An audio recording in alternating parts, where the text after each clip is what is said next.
Hello students, welcome back beta. Beta we are doing reading of the 7th chapter the interview. इसकी reading हम कर रहे हैं and I have uploaded 3 videos. In the first one we discussed introduction and summary. In the second one we started word to word explanation and we completed the half part.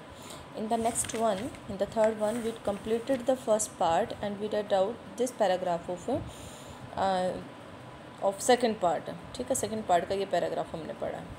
Now today we will start from here, from where the interview started. Mukund is asking the question and Iko is giving the answers. So this part is left of this chapter. इस chapter का ये part बचा हुआ, आज हम यहाँ से start करेंगे. Now first take the review what we read out up to now. एक review लेते हैं कि हमने अब तक क्या पढ़ा है. देखिए, name of the chapter is the interview and the author of this chapter is Christopher Silvester. I told you this chapter is taken from the Penguin book of interviews. Now there is a description regarding interview term. It was invented 130 years ago. Okay, now it has taken the common place in journalism. Every literate person is familiar with this term. Every literate person, each one has given, taken or read out the interview. Even you can say that कम से कम किसी ने दिया होगा या लिया होगा या पढ़ा होगा interview. So everybody is familiar with this term. Now collectively there are some positive views and then later collectively some are negative views represented in the chapter. Positive views, it is some put an extraordinary claim on it. They consider it highest form of communism. They consider it a practice. They consider it an art. Then collectively negative thoughts, and the mainly negative thoughts, the point to be noted, came from celebrities. ठीक है, जो negative thought आए हैं वो सारे किन से आए हैं? सेलिब्रिटीज़ से. Those who have given interview repeatedly, जिन्होंने बार बार इंटरव्यू दिए हैं, they consider it unwarranted intrusion into their lives. उन्हें लगता है कि बिना परमिशन के कोई इनकी लाइफ में एंट्री कर गया. ये सेलिब्रिटीज़ की थिंकिंग है, नेगेटिव थिंकिंग. ठीक है, फिर वो उन्हें लगता है कि उनकी लाइफ क्या हो रही है? डिमिनिश हो रही है. एंड सम डिसलाइक इट, बहुत सारे इसे जो है डिसलाइक भी करते हैं. Then individually there is a representation regarding 5 celebrities: V.S. Naipaul, Lewis Carroll, Rudyard Kipling and H.G. Wells. Okay, and Saul Bellow. In brief I wrote here, V.S. Naipal consider interview wounded the person. ठीक है, and Lewis Carroll having a horror regarding the interview. Rudyard Kipling consider it crime, immoral act and a punishment must be given for it. ये किसकी बात हो रही है? Interview की. कि इंटरव्यू को रुडयार्ड किपलिंग एक क्राइम समझता है कि हम किसी का इंटरव्यू ले रहे हैं तो हम क्राइम कर रहे हैं.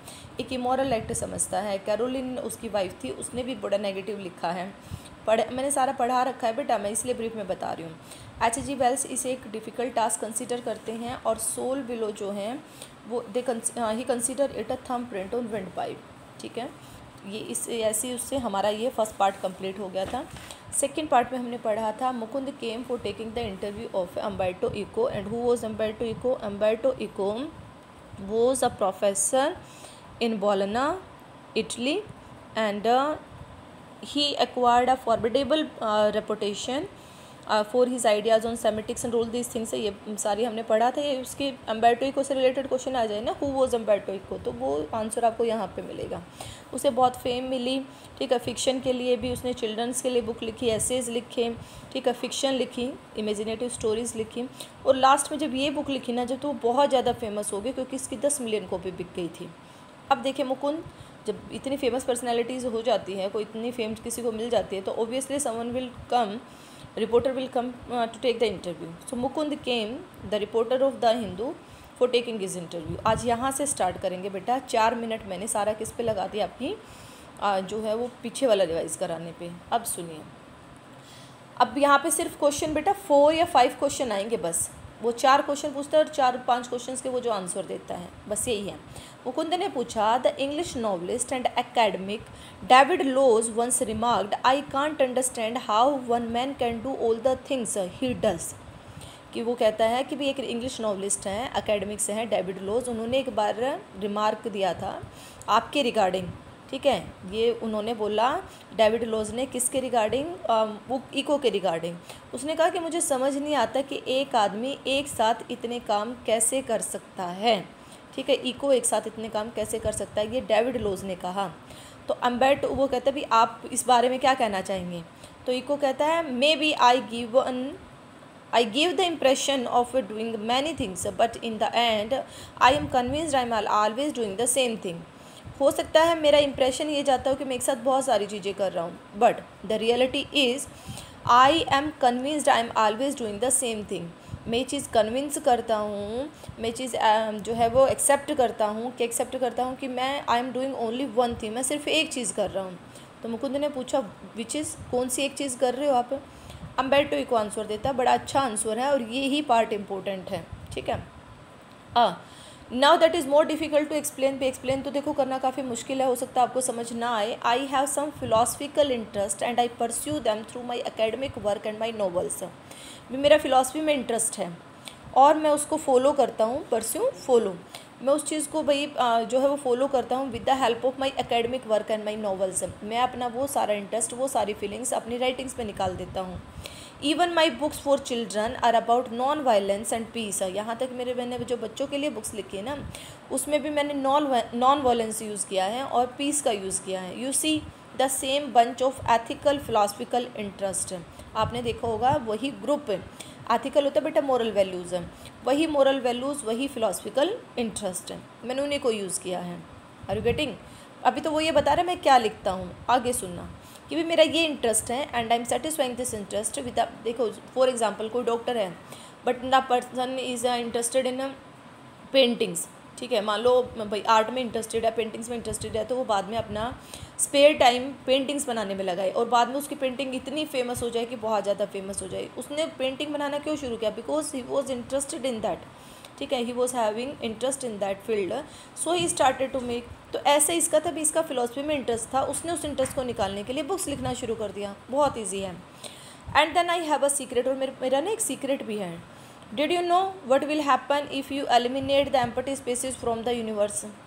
अगर यूनिवर्स से सारे एम्प्टी स्पेसिस एलिमिनेट हो जाएं, एलिमिनेट भाई फील्ड हो जाएं, रिमूव हो जाएं, सारे एम्प्टी स्पेस जो खाली स्पेसिस हैं वो भर जाएं। ठीक है, वो हट जाएं, सारे खाली स्पेस कोई बचे ही ना। मतलब देखिए आप भी अब सोच सकते हैं कि भी क्या होगा, भी eliminate the empty spaces in all the atoms, जितने भी एटम्स हैं उनमें से एम्प्टी स्पेसिस को हटा दो।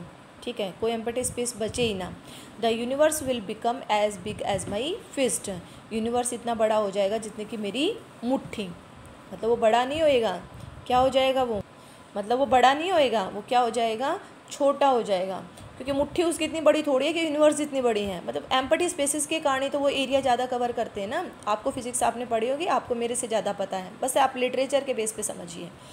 चलिए फिर वो आगे कहता है similarly we have a lot of empty spaces. देखो उस एम्प्टी स्पेस को कहाँ कनेक्ट करता है, ये बहुत अच्छी बात है। और ये सिर्फ इको तक ही जो है वो सीमित नहीं है बेटा, लिमिटेड नहीं है। You must also do the same thing, आपको भी यही करना चाहिए। We have a lot of empty spaces in our lives, हमारे लाइफ में बहुत सारे एम्प्टी स्पेसिस हैं। अब वो देखना बताएगा कौन से एम्प्टी स्पेसिस। एम्प्टी स्पेसिस को आप क्या समझते हो, ये नहीं कि हम खाली बैठे हैं वो वाला, मतलब एम्प्टी स्पेस का मतलब कि हम अकेला फील कर रहे हैं, नहीं। देखना अभी समझो तुम क्या कहेगा वो। I call them interstices, interstices that empty time period है, एम्प्टी स्पेस है, मैं उन्हें इंटरस्टिसेस बोलता हूँ। Say you are coming over to my place है। चलो देखो अभी बताता हूँ मैं तो मेरे यहाँ घर आ रहे थे। You are in an elevator, तुम एलिवेटर में थे। While you are coming up, जब ऊपर आ रहे थे। I am waiting for you, मैं तुम्हारे लिए वेट कर रहा था। And this is an interstice, ये क्या है, एक इंटरस्टिस है, खाली टाइम है। एक तो बैठ के मुंह पे हाथ रख के उस इंसान का वेट करें। ठीक है, I work in empty spaces, मैं तो इन्हीं एम्प्टी स्पेसिस में काम करता हूँ। While waiting for your elevator to come up from the first to the third floor I have already written an article and laughs. और फिर हंसता है ये बात बोल के, जब तुम ऊपर आए तब तक मैंने एक आर्टिकल लिख दिया। ये चीज़ आप पे अप्लाई होती है कि एक उससे पीरियड से, जब दूसरे पीरियड का टीचर है, भाई एक पीरियड में टीचर पढ़ा के फिर चला गया, ओवर हो गया period, and then until next teacher come, you are just talking with each other, ठीक है, एक दूसरे से क्या करते हो, तुम बातें करते हो, दैट इज़ एम्पटी स्पेस, वो एम्पटी स्पेस है, you can utilize that time period, उस टाइम पीरियड को आपको यूटिलाइज करना चाहिए। तो वो कहता है कि I am not doing, first question, you are doing a lot of things. देखिए फर्स्ट क्वेश्चन आपको समझ आया बेटा, उसने क्वेश्चन क्या पूछा, उसने क्वेश्चन पूछा कि भाई it's appearing that you are doing a lot of things, and he answered I am not doing a lot of things, I am doing one thing, what is one thing, I am just feeling empty spaces, got it. चलिए next question, Mukund not everyone can do that, of course, हर कोई तो ऐसा नहीं कर सकता ना, your non fictional writings. देखिए सेकंड क्वेश्चन है बेटा, not everyone can do that, of course, हर कोई तो ऐसा नहीं कर सकता ना, मुकुंद कह रहा है कि हर कोई ऐसा नहीं कर सकता। Your non fictional writings, your scholarly work has a certain playful and personal quality about it, it is as marked departure from a regular academic style, ध्यान से समझना, बड़ी अच्छी बात बोल रहा है, which is invariably depersonalized and often dry and boring.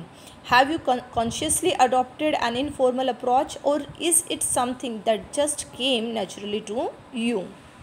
Mukund कहता है भाई हर कोई तो ऐसा नहीं कर सकता ना, not every one can do that, of course, your non fictional writing, जो तुम्हारी नॉन फिक्शनल राइटिंग्स है, नॉन फिक्शनल मीन्स जो इमेजिनेटिव स्टोरीज नहीं हैं, एसेज हैं, ठीक से, कि आपकी जो नॉन फिक्शनल राइटिंग्स है, नॉन फिक्शनल राइटिंग समझते हो ना, कि जो एसेज हैं, नॉवेल्स हैं, ये जो राइटिंग्स हैं, योर स्कॉलरली वर्क है, जो आप उस काम ने जिसने आपको स्कॉलर बना दिया, has a certain playful and personal quality about it, उसमें एक अजीब तरह की बिल्कुल फ़नी सी, प्लेफुल का मतलब एक इंजॉयबल, डिफरेंट फ्रॉम अदर्स, और एक पर्सनल क्वालिटी है, मतलब सबसे अलग लिखते हो आप। It is a marked departure from a regular academic style, जो रेगुलर एकेडमिक स्टाइल मतलब जैसे और राइटर्स लिखते हैं उससे बिल्कुल डिफरेंट है। डिपार्चर का मतलब क्या है यहाँ पे, डिफरेंट है। Which is invariably depersonalised and often dry and boring, जो कि इनवेरिएबली, इनवेरिएबली का मीनिंग होता है बेटा विदाउट फेल, ठीक है, वेरिएबली मीन्स नॉट डिफरेंट, ठीक है, जिसे हम देखें कि वो पर्सनलाइज है, डीपर्सनलाइज कोई पर्सनल नहीं है, वो बिल्कुल डिफरेंट है, और जो अक्सर जो लोगों को देखे कि वो ड्राई लिखते हैं, बोरिंग लिखते हैं, ठीक है, वो भी डिफरेंट। इन वेरिएबल का मतलब होता है बेटा डिफरेंट, डिफरेंट, इन आगे लगा दिया तो मतलब सेम, ठीक है, ऐसे समझो तुम, बड़ी जल्दी समझ आएगा, सेम। डीपर्सनलाइज्ड मतलब किसी की पर्सनल अलग अलग नहीं होती, ठीक है, यहाँ कलेक्टिवली, डीपर्सनलाइज का मतलब क्या, कलेक्टिवली, कि कलेक्टिवली सबकी राइटिंग्स, जो नॉन फिक्शनल राइटिंग्स होती हैं वो कैसी होती हैं, ड्राई होती हैं, बोरिंग होती हैं, बट योर्स इज़ डिफरेंट, आपका जो राइटिंग स्टाइल है वो औरों से क्या है, डिफरेंट है, you are having the different playful and personal quality. Then he says that have you consciously adopted an informal approach, or it is something that just came naturally to you, कि जो आप लिखने का style है आपका वो आपने consciously adopt किया है, भी जानबूझ के किसी का अडॉप्ट किया है, या फिर आपके अंदर वो अप्रोच जो है वो नेचुरली आई है, वो उससे बोल रहा है कि ये नेचुरली आपके अंदर ये क्वालिटी है, आपने अडॉप्ट की है।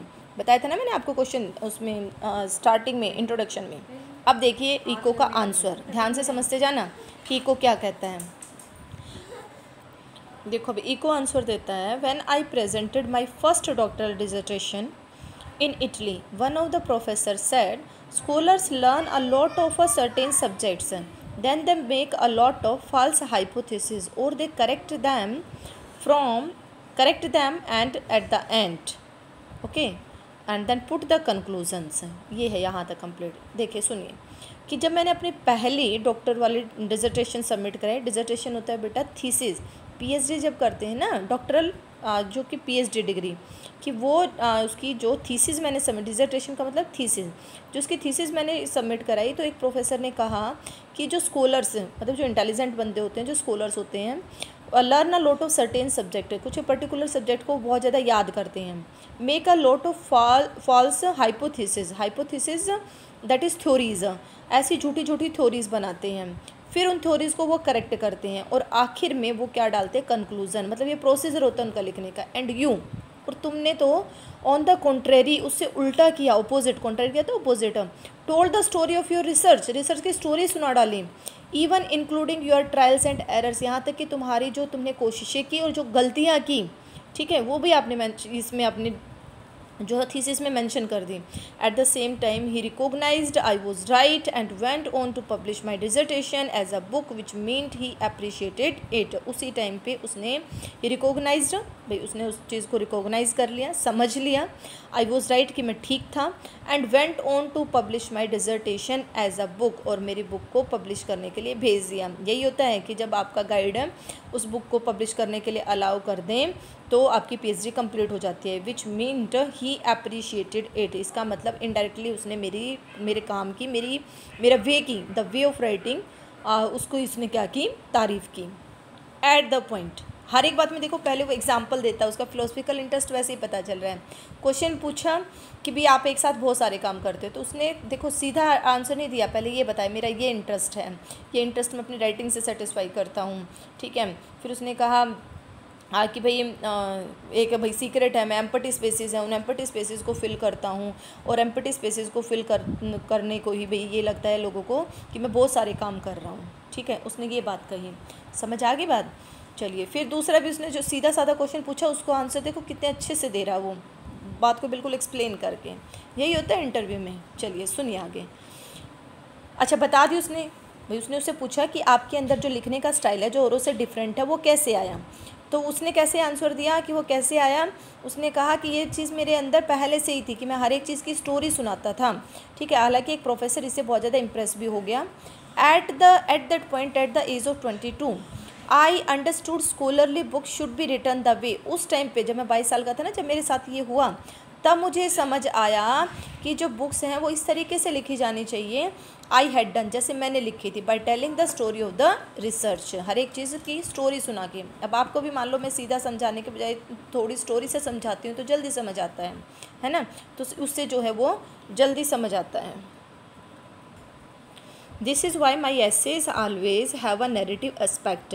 यही रीज़न है कि मेरे एसे में हमेशा क्या होता है, नैरेटिव एस्पेक्ट होता है, नैरेटिव स्टोरी एस्पेक्ट। हमेशा मैं ऐसे को भी स्टोरी के उसमें वे में समझाता हूँ। This is why probably I started writing narratives so late at the age of 15। और शायद यही रीज़न था कि मैंने स्टोरीज़ बहुत बाद में लिखना शुरू किया, लगभग 50 की एज में, इससे ज़्यादा और कम भी हो सकता है, लेकिन तब लिखा, मतलब मैंने अपनी नैरेटिव जो अपना वो था ना राइटिंग स्टाइल, वो नैरेटिव उसमें था, स्टाइल में जो राइटिंग स्टाइल था, तो वो चीज़ तो मेरी सेटिस्फाई हो जाती थी, तो मैंने स्टोरी लिखने की मुझे कभी ज़रूरत ही नहीं पड़ी, क्योंकि मैं ऐसे ही स्टोरी की स्टाइल में लिखता था। आ गया ये क्वेश्चन तक अभी भी नहीं पहुँचे हैं। क्वेश्चन क्या था याद है कि आपने ये अडॉप्ट किया है ये तरीका या नेचुरली है, आंसर अभी तक भी नहीं आया है। I remember that my dear friend Ronald Barthes was always frustrated that he was an essayist. मुझे याद है मेरा एक बहुत ही बेस्ट फ्रेंड था रोनाल्ड बार्ट्स, जो हमेशा फ्रस्ट्रेट रहता था कि वो एक एसेइस्ट है, एक नोवलिस्ट नहीं है। मतलब पता है भाई, आप लोग भी ऐसे ज़्यादा खुश होकर पढ़ोगे या नोवेल ज़्यादा खुश होकर, नोवेल ज़्यादा खुश होकर पढ़े जाते हैं, ठीक है। तो इसीलिए उसे लगता था मैं एसेइस्ट हूँ, नोवेल नहीं लिख पा रहा हूँ, तो भाई रीडर मेरे पास तक नहीं पहुँच पा रहा है। He wanted to do creative writing one day और another but he died before he could do so. वो बहुत ही क्रिएटिव लिखना चाहता था, लेकिन ऐसा करने से पहले उसकी डेथ हो गई। He never felt this kind of frustration, I never felt this kind of frustration. ऐसी फ्रस्ट्रेशन मुझे कभी नहीं हुई। I started writing novels by accident, मैंने नोवेल्स बाई एक्सीडेंट लिखना शुरू किया। I had nothing to do one day और so I started novels probably satisfied my taste for narration. कि वो कहता है कि मैंने आई स्टार्टेड, यहाँ पे लिख 1 मिनट, उसने बोला I had nothing to do one day, एक दिन मेरे पास करने के लिए ना कुछ नहीं था, तो मैंने लिखना शुरू कर दिया। और novels probably satisfied my taste for narration, और शायद नोवेल्स ने ही मेरा जो नरेशन का टेस्ट था ना, कि मैं हर एक चीज़ को स्टोरी में सुनाता था, उस टेस्ट को क्या कर दिया, सेटिस्फाई कर दिया। तो मतलब वो इनडायरेक्टली उसने बताया नहीं, लेकिन वो कहता है कि ये चीज़ उसके अंदर क्या थी, अडॉप्टेड नहीं थी, नेचुरली थी उसके अंदर। ये जो टेस्ट था, नैरेटिव टेस्ट, ये उसके अंदर क्या था, नेचुरली था। क्योंकि उस टाइम पे क्या वो राइटर था, जो उसने अपनी डिसर्टेशन लिखी किस स्टाइल में लिखी, नैरेटिव स्टाइल में लिखी ना, तो नेचुरली उसके अंदर था। डायरेक्ट नहीं बताया, लेकिन उसने 2-3 एग्जांपल दे दिए। एक तो अपने डिसर्टेशन का एग्जांपल दे दिया, ठीक है, और एक उसने दिया कि भी नैरेटिव उसने जो स्टोरीज़ है बहुत लेट लिखनी शुरू की। थर्ड उसने अपने फ्रेंड का एग्जाम्पल दे के बता दिया कि मुझे कभी भी फ्रस्ट्रेशन नहीं हुई, क्योंकि मेरे अंदर पहले से ही क्या था, मैं अपने उसको टेस्ट को सेटिस्फाई कर चुका था नॉवेल्स में। चलिए अब फिर मुकुंद का थर्ड क्वेश्चन, मैंने कहा था 4 या 5 क्वेश्चन आएंगे, थर्ड क्वेश्चन आ गया। Talking about novels, from being a famous academics, you went on to becoming a spectacularly famous after the publication of The Name of the Rose. You have written 5 novels against many more scholarly works of non-fiction, at least more than 20 of them. Talking about novels, अगर novels की बात करें ना, from being a famous academic, भाई एक famous academic होने के नाते you went on becoming spectacularly famous है, तुम आप आज और भी बहुत ज़्यादा, स्पेक्टिकुलरली मतलब होता है बेटा बहुत ज़्यादा फेमस होना, ठीक है। आफ्टर द आप इसके बाद नेम ऑफ द रोज़ के पब्लिकेशन के बाद और ज़्यादा फेमस हो गई। You have written 5 novels against many more scholarly work of non fiction, कि आपने लगभग 5 नॉवल लिखे हैं और बहुत सारे जो हैं वो नॉन फिक्शन वर्क भी हैं आपके। At least more than 20 of them, शायद नॉन फिक्शन वर्क आपके 20 के आसपास होंगे, नॉन फिक्शन जो इमेजिनेटिव नहीं है, ऐसे की शेप में लिखे हुए हैं। अम्बर्टो इको से करेक्ट करते हुए कहता है नहीं मैंने 40 के आसपास लिखे हैं। मुकुंद हाँ चलो ओवर 50। क्वेश्चन कंटिन्यू है, अभी क्वेश्चन अभी हुआ नहीं है वो complete. Among them seminal piece of work और सेमियोटिक्स, उनमें सबसे ज़्यादा आपके सेमिनल का मतलब है बेटा वेरी इंपॉर्टेंट, सबसे इंपॉर्टेंट पीस ऑफ वर्क आपका सेमियोटिक्स पे है। सेमियोटिक्स बताया था स्टडी ऑफ साइन लैंग्वेज, ठीक है, साइन और सिम्बल्स, उनकी जो स्टडी होती है उसे सेमियोटिक्स बोलते हैं, कि आपने सेमियोटिक्स पे बहुत ज़्यादा लिखा है। But ask about people about Umberto Eco they will say, लेकिन जब लोगों से पूछे ना अम्बर्टो इको के बारे में कि आप अम्बर्टो इको को जानते हो, ही इज़ अ नॉवलिस्ट, वो ये कहेंगे ओ हाँ he is a novelist. Does that bother you, क्या आपको ये बोदर करता है, परेशान करता है, बुरा लगता है? मतलब आपने, क्योंकि वो जो प्रोफेसर था ना बेटा, वो प्रोफेसर किसका था, सेमियोटिक्स का था। Are you getting the point? Semiotics का था, लेकिन लोग उसे एक उस पे नॉवलिस्ट के तौर पे ज़्यादा जानते थे बजाय कि एक professor. Are you getting the point? ठीक है, जैसे फिजिक्स होता है ना, ऐसे सेमियोटिक्स एक सब्जेक्ट है, तो उसने स्टार्टिंग में सेमियोटिक्स पे लिखना शुरू किया, और लेकिन but he famous as a novelist not as an essayist. तो क्या आपको परेशान करता है अम्बर्टो इको? यस, कि हाँ करता है। देखो अब की बार उसने डायरेक्ट आंसर दिया, थोड़ा घुमाएगा लेकिन डायरेक्ट भी दे दिया। Because I consider my self a university professor who rights novels on Sunday, क्योंकि मैं अपने आप को एक यूनिवर्सिटी प्रोफेसर समझता हूँ जो संडे को नॉवल लिखता है। इट्स नॉट अ जोक, ये कोई जोक नहीं है। I participate in academic conferences and not meetings of pen clubs and writers. बिल्कुल सच है कि मैं एकेडमिक कॉन्फ्रेंसेज में पार्टिसिपेट करता हूँ, ये पेन क्लब और राइटर्स की मीटिंग होती है मैं कभी नहीं जाता। आई identify my self with the academic community, मैं अपने आप को एकेडमिक कम्युनिटी में मेरी पहचान बनी हुई है, ठीक है, एकेडमिक वर्क से मैं रिलेटेड हूँ। But okay, if they have read only novels and I know that by writing novels I reach a larger audience, I can't expect to have 1 million readers with stuff on semiotics. पर चलो ठीक है, अगर उन्हें ये लगता है, वो लोग नोवेल पढ़ते हैं और आई नो दैट बाई राइटिंग, और मुझे ये भी पता है कि नोवेल लिख के आई रीच अ लार्ज, मैं ज़्यादा ऑडियंस तक पहुँच पाऊँगा, क्योंकि नोवेल्स जो रीडर ज़्यादा पसंद करते हैं। तो मुझे एक्सपेक्ट नहीं है कि लगभग जो 1 मिलियन रीडर्स हैं वो इस semiotics, I can't expect to have 1 million readers with stuff on semiotics. Semiotics से मुझे जो है लगभग 1 मिलियन रीडर्स जो हैं वो मिलेंगे, मुझे ये एक्सपेक्टेशन जो है वो नहीं कर सकता। तो मुझे लगता है कि नोवेल से ज़्यादा रीडर मेरे पास आएंगे बजाय कि सेमियोटिक्स से। तो चलो ठीक है, वो मुझे नोवेलिस्ट मानते हैं तो मानने दो। हाँ गलत मुझे ज़रूर लगता है, because I consider my self professor. ठीक है, चलिए Mukund, next question. Which bring to my next question. The Name of Rose is a very serious novel. It's a detective yarn at one level, but it also dwells into metaphysics, theology and medieval history. कि एक तरफ तो ये detective यान है, detective यान तो पता हो ना, जिसमें डिटेक्टिव वो रिप्रेजेंटेशन है, बड़ा मिस्टीरियस सा, ठीक है, जहाँ पे जो है डिटेक्टिव जो वो करते हैं, इन्वेस्टिगेशन वगैरह करते हैं। और दूसरी तरफ इट ड्वेल्स इनटू का मतलब होता है बेटा दैट इंक्लूड इनटू, ठीक है, जो अपने अंदर इंक्लूड करता है। इसके अंदर क्या क्या इंक्लूड है? मेटाफिजिक्स भी है, मेटाफिजिक्स बताया था, ब्रांच ऑफ फिलॉसफी, थियोलॉजी आपका क्या बोलते हैं उसे, moral values and medieval history, ठीक है, आपकी मीडिएवल हिस्ट्री जो पता है, medieval history. Yet it enjoyed a huge mass audience, फिर भी बहुत सारे ऑडियंस को जो है इंजॉय किया है आपने, इसने सॉरी नेम ऑफ रोज़ ने बहुत सारे ऑडियंस को जो है वो खुश किया है, बहुत सारे जो रीडर्स हैं उन्होंने इसे पढ़ा है। Were you puzzled at all by this, क्या आप इस बात से पजल नहीं होते कि भी आपने इतने डिफ़िकल्ट टर्म यूज़ की, उसके बाद भी लोगों को कोई अच्छा लगा? जैसे होता है ना भाई, डिफ़िकल्ट टर्म लोग पसंद नहीं करते, ईजी इंटरेस्टिंग स्टोरी हो वही लोगों को अच्छी लगती है। इको का आंसर सुनना, ठीक है, थोड़ा सा ही बचा है, कंप्लीट ही कर देते हैं, हालांकि थोड़ी लंबी वीडियो जाने वाली है पर कोई बात नहीं। नो जर्नलिस्ट आर पजल्ड, नहीं जर्नलिस्ट पजल होते हैं, एंड समटाइम्स पब्लिशर्स, और कई बार तो पब्लिशर्स पजल हो जाते हैं। And this is because journalist and publisher believe that people like stress and don't like difficult reading experiences. ठीक है, और यही कारण है कि जो जर्नलिस्ट हैं, जो पब्लिशर्स हैं, उन्हें ऐसा लगता है कि लोग जो है ना वो ट्रेस करते हैं, ट्रेस से फॉलो करना, ठीक है, to object of poor qualities and don't like difficult reading experiences, कि वो डिफ़िकल्ट रीडिंग एक्सपीरियंसेस को पसंद नहीं करते। पीपल लाइक ट्रेस, ट्रेस का मतलब पुअर क्वालिटीज़ भी यहाँ पे पुअर क्वालिटी कह सकते हैं, ठीक है, कि लोगों को पुअर क्वालिटी अच्छी लगती हैं, डिफ़िकल्ट चीज़ें अच्छी नहीं लगती। Consider there are 6 billion people on this planet, समझ के देखो, लगभग जो है वो 6 बिलियन लोग इस प्लेनेट पे हैं। And the name of the rose sold between 10 and 15 million copies, और लगभग 10-15 मिलियन कॉपीज़ इसकी बिक चुकी हैं। So in a way I reached only a small percentage of readers, लगभग जो कुछ ही परसेंटेज पे पहुँचे भाई, मतलब 6 बिलियन है और 10-15 मिलियन के पास पहुँची, तो इसका मतलब मैं कम ही रीडर के पास पहुँच पाया।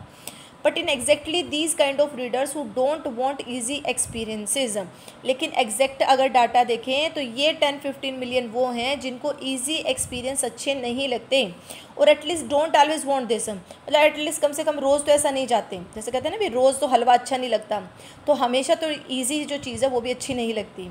आई myself at 9 PM after dinner, मैं खुद भी डिनर के बाद टेलीविज़न देखता हूँ, एंड वॉन्ट टू सी इधर माइमा वॉइस इमरजेंसी रूम, ये these are the name of serials, और सीरियल और एनीथिंग ऐसा कोई ऐसा मतलब एक वो प्रोग्राम ही है, these are the name of program, you can say programs के नेम है, ठीक है। तो माइमा वॉइस और इमरजेंसी रूम देखता हूँ। आई इन्जॉय इट, मैं इन्जॉय करता हूँ, एंड आई नीड इट, मुझे ज़रूरत है, बट नॉट ऑल डे, लेकिन ये थोड़ी मैं पूरे दिन माइमा वॉइस और पूरे दिन इमरजेंसी रूम देख सकूँ। तो ऐसा नहीं है कि लोगों को ईजी एक्सपीरियंस पसंद है तो हमेशा ईजी ही पढ़ेंगे, कुछ डिफरेंट चाहिए, जैसे मुझे कुछ डिफरेंट चाहिए। Are you getting? कितना अच्छा एग्जाम्पल दिया है। आपको कोई मूवी अच्छी लगी, बहुत अच्छी लगी, तो अच्छी लगी ये थोड़ी है कि उसे सारा दिन रात वही मूवी आप हमेशा देखते रहोगे, इट्स नॉट पॉसिबल ना, यू वांट सम चेंज, ठीक है। चलिए लास्ट क्वेश्चन बेटा, Mukund, could the huge success of the novel have anything to do with the fact that it dealt with period of medieval history that could the huge success of the novel, क्या जो ये novel है, ये जो बहुत ज़्यादा successful हुआ है, have anything to do with the fact that it dealt with the period of medieval history that, कि आपको क्या लगता है कि इसके जो फेमस होने का जो रीज़न है, सक्सेस का जो रीज़न है, वो मिडिवल हिस्ट्री है? अम्बेर्टो को, दैट्स पॉसिबल, भी हो सकता है कि मिडिवल हिस्ट्री के कारण फेमस हुआ। But let me tell you another story, चलो मैं एक और स्टोरी सुनाता हूँ। हर एक बात में वही, कोई भी आंसर देता है तो पहले स्टोरी सुनाता है, तो कहता है चलो मैं एक और स्टोरी सुनाता हूँ। Because I often tell stories like a Chinese wise man, ठीक है, चाइनीज़ वाइज मैन के जैसे मेरी भी हैबिट बनी हुई है स्टोरी सुनाने की। My American publisher said while she loved my books, she didn't expect to sell more than 3,000 copies in a country where nobody has seen a cathedral or studies Latin, ठीक है। मेरा एक जो अमेरिकन पब्लिशर था उसने कहा, she note था थी, ठीक है, उसने कहा कि उसे मेरी बुक काफ़ी अच्छी लगी, और हालांकि उसने मुझे कहा कि उसकी ये होप थी कि 3,000 कॉपीज़ इसकी बिक जाएंगी, क्योंकि इसमें जो डिस्क्रिप्शन है ये ऐसे देश की बात कर रहा है जहाँ किसी ने कैथेड्रल नहीं देखा है, चर्च नहीं देखा है, और जहाँ किसी ने लेटिन नहीं पढ़ा है, ठीक है, लेटिन लैंग्वेज को नहीं जानता, तो वहाँ पे नहीं वो। अब मान लो यहीं पे कहें कि फ्रेंच की बुक कितनी बिकेंगी, बहुत कम, हिंदी की ज़्यादा बिकेंगी, इंग्लिश की भी चलो सेल हो जाती है, लेकिन अदर लैंग्वेज की कम बुक बिकेंगी क्योंकि लोग फैमिलियर नहीं उन लैंग्वेजेस से, ठीक है। तो ऐसे कहते हैं कि वहाँ पे कैथेड्रल, कैथेड्रल का मतलब होता है बेटा चर्च। ऐसे देश में जहाँ पे किसी ने चर्च नहीं देखा है, जहाँ लेटिन नहीं पढ़ी है, तो वहाँ पे बहुत कम जो है वो बिकेंगी उसकी copies. So I was given an advance for 3,000 copies, मुझे 3,000 का एडवांस दे दिया, but in the end it sold 2 और 3 मिलियन यूएस में ही अकेले जो हैं वो लगभग जो है वो 2 या 3 मिलियन कॉपीज़ बिक गई। A lot of books have been written about the medieval past far before mine, ये थोड़ी है कि मैंने मिडिवल हिस्ट्री पे बुक लिखी है, मेरे से पहले भी बहुत सारों ने मिडिवल पास्ट पे बुक लिखी है। I think the success of the book is a mystery, मुझे लगता है जो बुक की सक्सेस है वो एक मिस्ट्री है। Nobody can predict it, predict announcement, पूर्वानुमान जिसे बोलते हैं, कोई भी इसका पूर्वानुमान नहीं लगा सकता। I think if I had written The name of the Rose 10 years earlier, मुझे ऐसा लगता है अगर मैंने नेम ऑफ द रोज़ 10 साल पहले लिखी होती या 10 साल बाद लिखी होती, it would not have been the same, उसे शायद ये सेम जो है फेम ना मिली होती। Why it worked at that time is a mystery, क्यों इस चीज़ ने इस टाइम पे काम किया, ये मेरे लिए भी क्या है, मिस्ट्री बनी हुई है। गुड द थिंग, तो मतलब उसने जो लास्ट क्वेश्चन का आंसर दिया है, it's not clear why his book famous, up to now it's a mystery, अब तक भी क्या है, एक मिस्ट्री बनी हुई है बेटा। अगर समझ नहीं आए तो आप प्लीज़ वापस जाके देख लेना। By this the chapter is completed. मैं ज़्यादा और नहीं बढ़ा रही, ज़्यादा बढ़ाऊँगी तो वीडियो बहुत लंबी हो जाएगी, ऑलरेडी ये 30 मिनट्स की बन चुकी हैं, ठीक है। So read out this one and if anyone is having doubt then send message. Thank you so much. देखो एक थोड़ा सा ज़रूर बताऊँगी मैं आपको, जो क्वेश्चंस पूछे ना बेटा, 5 क्वेश्चंस पूछे, ठीक है। फर्स्ट क्वेश्चन था उसका कि भी कैसे बहुत सारे काम वो कैसे कर सकते हैं, ठीक है। हाँ, we can do a lot of works, a lot of works लिखो, मोर की बजाय अ लॉट ऑफ वर्क्स है, कैसे एक साथ बहुत सारे काम कर सकते हैं, ये फर्स्ट क्वेश्चन, ठीक है। सेकंड क्वेश्चन उससे पूछा, इन क्वेश्चंस को याद करोगे आंसर अपने आप याद आ जाएगा, ठीक है।